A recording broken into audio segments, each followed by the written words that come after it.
C'est au détour d'un entretien accordé à nos confrères de Libération que Quentin Mosimann, le grand gagnant de la 7e édition de la Star Academy, a dévoilé sans langue de bois la pire expérience de sa carrière.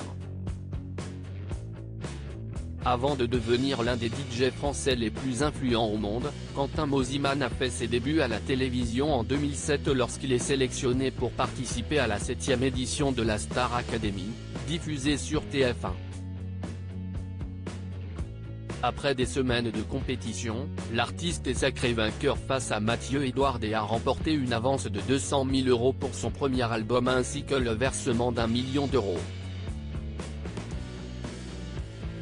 Contrairement à d'autres vainqueurs de la Star Academy, Quentin Mosimann s'est lancé avec succès dans une carrière de DJ, avant de travailler dans l'ombre pour d'autres artistes.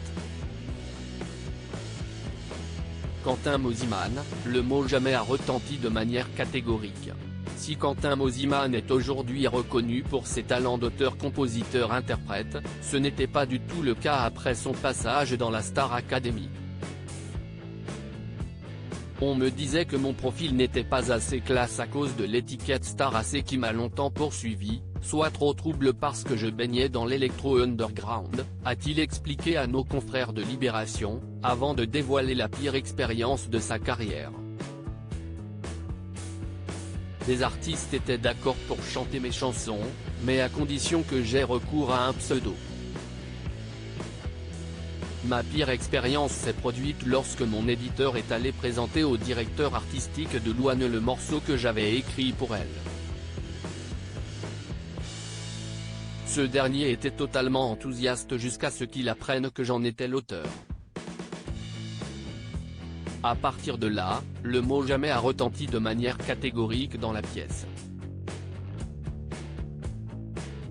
Quelques années après ce refus, Quentin Mosimann a composé Derrière le brouillard, l'un des plus grands tubes de Louane avec Grand Corps Malade.